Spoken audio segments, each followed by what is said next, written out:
And today we're going to continue our conversation about health, which is one of my very favorite topics. And my guest right now is Melissa Bernstein. And she's going to be talking to us about a number of things, including some cookbooks and the topic of caregiving. So let's welcome her to the show. Hello, Melissa. Hello, thank you for having me. Well, I'm just thrilled that you wanted to spend some time with us this afternoon. We have been doing a sort of a series on health recently because so many of us are interested in that. And so we're going to be talking to you a little bit about your books, recipe books that you have written and advice that you give to caregivers. And before we get into that, give us a little bio about yourself, Melissa. How did you get Sure, involved in all of this?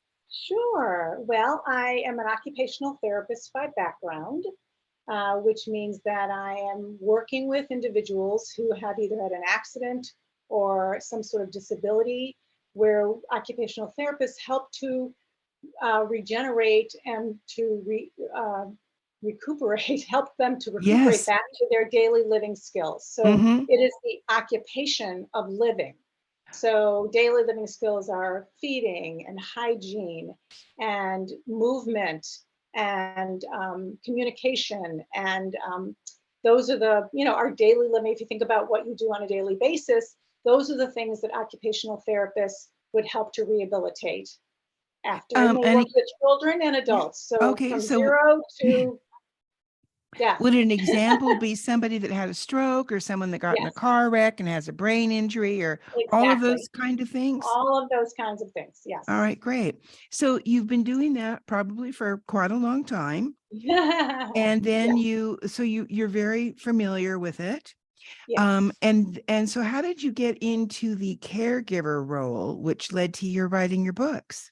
Yeah, well, I've been doing a lot of consulting to caregivers and organizations that work in memory care, as well as in nursing homes and assisted living facilities. Mm-hmm. And one of our clients asked if we would, Dr. Bernstein does a lot of speaking to caregivers on caregiver health and also to on dementia and Alzheimer's. So I thought, what a wonderful thing to think about for the caregivers is to bring them into the kitchen. But I'll talk about that in a second because I want to get back to the question Sure. is I am the primary caregiver for my mother who is 98, Mm, who lives in assisted living, mm-hmm. and she has been doing quite well until she fell and broke her hip, Oh, and it's no. been kind of a spiral since then. So that Mm-hmm. was on her 98th birthday, Oh, November oh 26th. dear. But so I've always had a sense of giving back with and helping caregivers deal with all of the issues that they deal with. And that is not only the care recipient, and we're now called care partners. That's what we like to call ourselves, the Uh-huh. care partners, because it is a partnership between the care recipient and the caregiver Mm-hmm. and the caretaker. So there's lots of Right. semantics here. But it is very important for the caregiver's health as well as the care recipient's health. I have a Because, question that just came yeah, to my mind. I just yeah, thought about it and I've been wondering this. Older people fall and break their hips. yes, Um, they do. is this so? Is it easier for older people to break a hip if they fall down? How come we hear Well, about that so often? so, well, it's all about the aging process. So as you age, your bones become a little bit more fragile. Your balance does have an effect. Your inner ears change, your balance, your coordination, your vision, things start to decline. Mm-hmm. So it's easier for someone who is older to trip and fall and not be Mm-hmm. able to have the Okay. reflexes to catch themselves. That would be number So one, yes, right? that would be number one. And then Um, after they break their hip, like yeah, a I younger think person would just what, get it replaced or lay they around well for. they have a hip repair. My mom actually, not a replacement, Oh, but they actually repaired her hip. okay. So, but at 98 years old, it's very difficult for the recuperation process, and Yes, that of was course. what really, Yeah. kind of. And this is my sister and I were always very worried about. Oh my gosh, she's gonna fall, break her hip, and Right. that's And gonna be that's it. That's what she did. She fell and And that's what broke she her hip. did. Well, I'm glad she waited to 98. She had a Yeah. good life up until that point, Yeah. but things Isn't that the truth? it Well, I'm is. glad that she's recovering. Okay, Well, so yeah, back to you, you being yes, her care partner. yes, Lucky her to have you for that. yes. Thank Then you kind of figured out a way to make it easier to cook recipes and food and that sort of thing. How yeah. did that So come into what play? so what I did is I put a proposal together for our client to do a program for the caregivers, those that are taking care of their loved ones. They may be hired caregivers, they may be volunteers, or they may be family members. And I wanted to help them do something different in their routine because they get in a routine of, they get up in the morning and they do the breakfast, they do a lot for the care recipient. And a lot of times they foster dependence instead of independence. Ah, yes. So I wanted to do something that would foster independence and also give the caregiver a break somewhat by doing something fun. So Mm-hmm. coming into the kitchen and doing something that a basic recipe of any kind, cutting fruit, or just a simple recipe that they could participate in. It's really Mm-hmm. all about their participation. It's not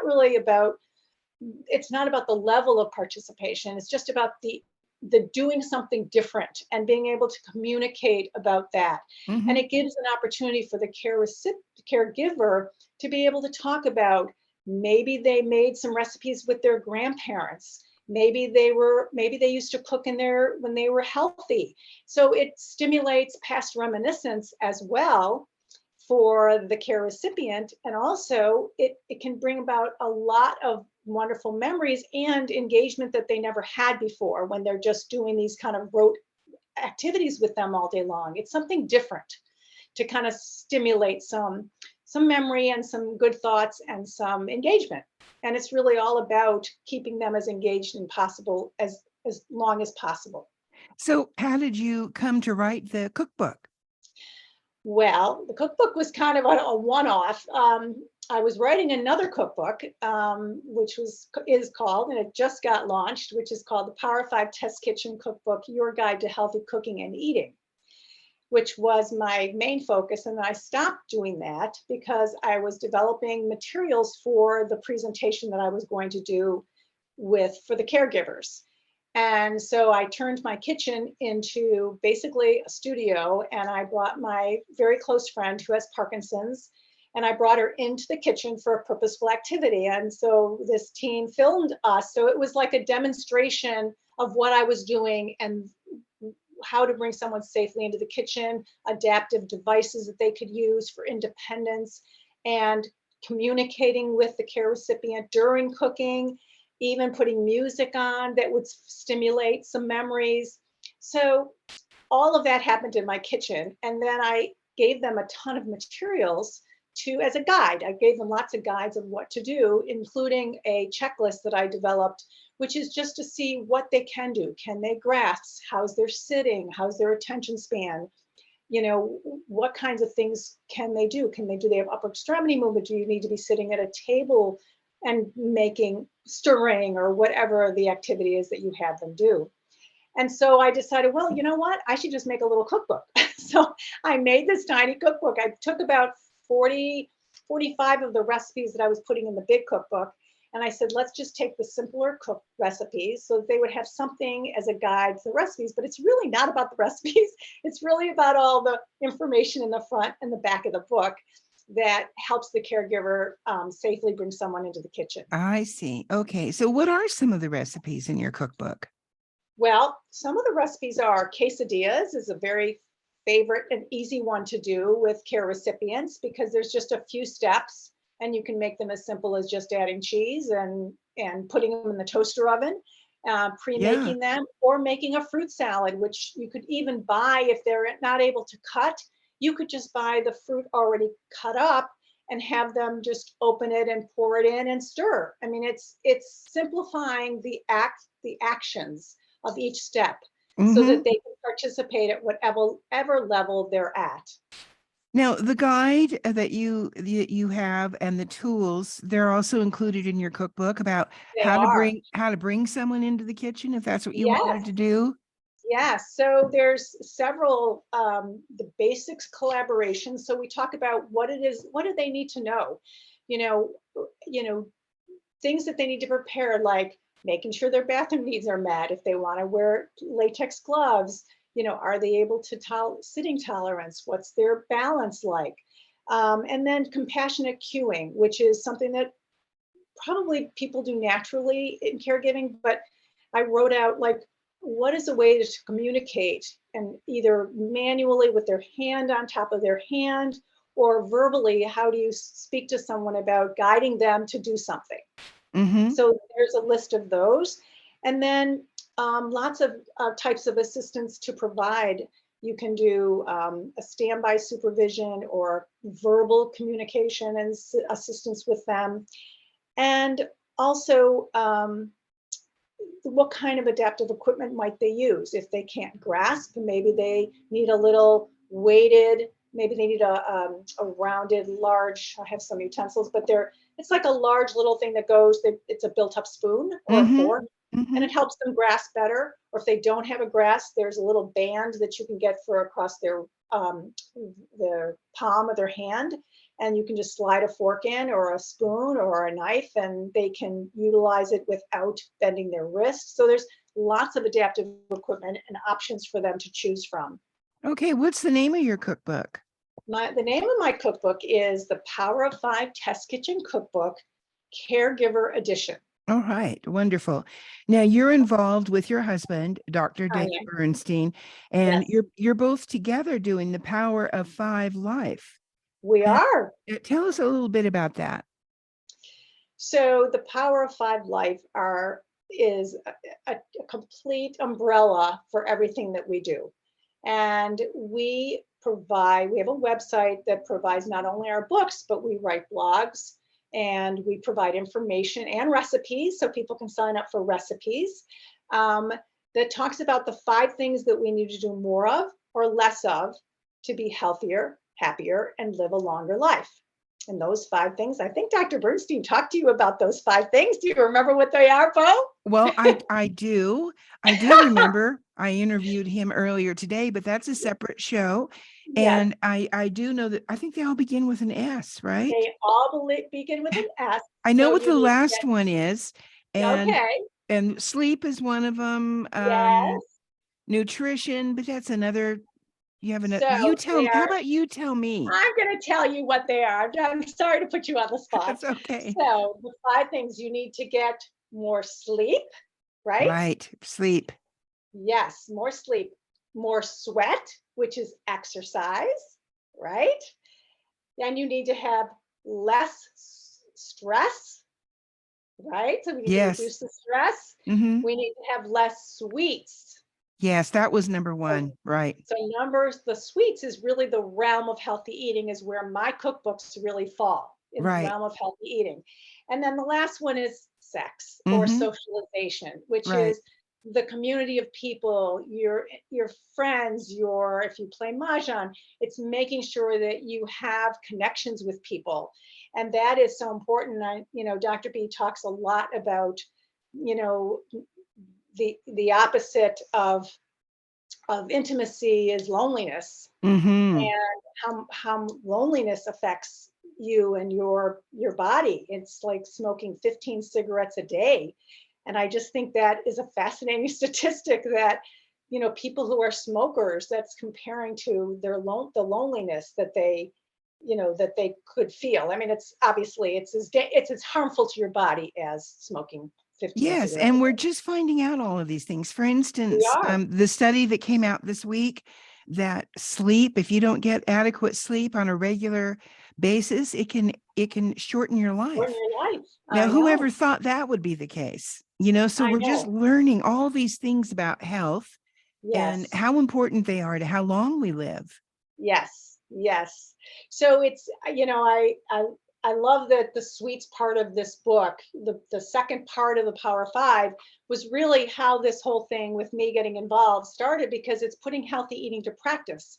And so in the back of the book, there's a small little section about a week of sample recipes and a week of sample eating. So I took it a step further. I became a chef, like a certified chef, and I've always cooked for my whole life. So Hmm. always enjoyed cooking. It's kind of cathartic for me. It's my way of relaxing, and then it's just pure enjoyment to me to cook, especially when I cook for my grandchildren. That's always fun, and cook with my grandchildren. That's super fun. But the sweets aspect is really what sprouted the Power of Five Test Kitchen cookbook. It's Both of them. amazing how dangerous sweets, and there's so many things under that umbrella of the name of sweets. Fructose, Yes. corn syrup is the worst, of course. Oh, And that's another thing we've just recently found out what damage all of those things can do to our internal, our body. yes. And so, one of the reasons that I loved cooking with my grandchildren is not only because they just love to get their hands dirty and, just help Grammy, but it's only I'm hoping I'm instilling healthy eating in there because their parents are busy. I love my children, but they're busy and they're not always careful about what their children eat. My Right. Yeah. grandchildren. Right. Of So I course not. try to, Yeah. it's I was very careful with our kids and what they ate, but I see what my grandkids are eating and I'm just like, oh my Right. goodness, I have to hold my tongue. I don't say I a know. word, but I know. It's we so talk funny. about it when we cook though, how healthy Right. vegetables are and fruit is. And I And talk about all these things with yes. them. And no Fruit Loops, please. Or Cocoa No, Puffs. But exactly. that's what they want. I Oh, mean, yeah. Go ahead. No, go ahead. that's what they want. Well, I Yes, know that you and your husband have some online courses. Can you tell us a we little bit about that do. and how that works? So what we did is a couple of our clients, we wanted to do some live presentations for them, um, and on the Power Five, because if you have healthy employees and they're taking care of themselves, they're going to be really great employees and they're going to have more commitment and they're going to work well with the patients and the residents. And we were kept hearing, pushback. We can't get everybody together in one room because of the different shifts. So we thought, why don't we go ahead and transition the Power of Five information into a 9-module online course. So that's what we did. And so we kind of dumbed it down a little bit, if you will. It's really not dumbing it down, but Mm-hmm. we had to condense it quite a bit to just Right. get to the essence of what we're trying to, the points of each separate section of the sleep, sweat, stress, sweets, and socialization or sex, Right. so that they get the essence. And we put lots of resources at the end of every chapter, so they've got continued learning. Aside from hearing us talk about these things, they have continued learning. And one of the sections that I have, not only about healthy eating and cooking, is I talk about journaling and the importance of journaling Mm-hmm. and how it's important when you're setting goals, eating goals for yourself or whatever goals you're setting for yourself, the importance of writing things down. And when you Yeah. write things down, you will be more successful in Mm-hmm. reaching your goals. Yeah, that's And proven, right? yes, it And if is. It if is. you think it and then your hand writes it, it's like Yes, double the whammy. yes. Okay. Well, tell us how people can find you, Melissa, and your Yeah. information. They can go to the Power of Five, the number five, life.com. And we each have a section. They can sign up to get recipes. They can read our blogs. They can order our books. They can order our course online. That's where they can find us. We're on Facebook. We're on Instagram, LinkedIn. We're Great. around. What else? Anything you want to leave us with, our listeners? Um, I think people need to take care of themselves. And Yes. I would love people to think about, do I feel the best that I possibly can feel? Am I doing the best for my body and my brain? And because food is very powerful Mm-hmm. and food is medicine and Mm-hmm. it can heal us or it can hurt us, Absolutely. It's so depending on what true. you eat. So Especially that's in our American culture. We have such our food just is sometimes so terrible with yes, chemicals and yes, it lack is. of nutrition. That's a whole nother show. I do those shows too. But Yeah, yes, but yes, it's so important what we put inside our body. it is. So But that's the cookbook's power. Go all ahead. yeah. I was just going to say the cookbooks are all based on the Power of Five eating formula, which is basically a Mediterranean-based diet, which is more fruits and vegetables, legumes, with protein, less fat, very clean eating, no additives, no preservatives. Oh, wow, that's good to Very know. fresh eating. Yeah, So no that's I MSG. call it clean eating. No MSG, no. All right, great. Okay, that's Power of Five, like the number five, Yes, life, .com. Thank you so correct. much, Melissa Bernstein. And of course, your husband, David, who is all in on this as well. And I wish best of luck to both of you. Thanks Thank for you so being with much. me. Thank you for having me. Bye-bye now.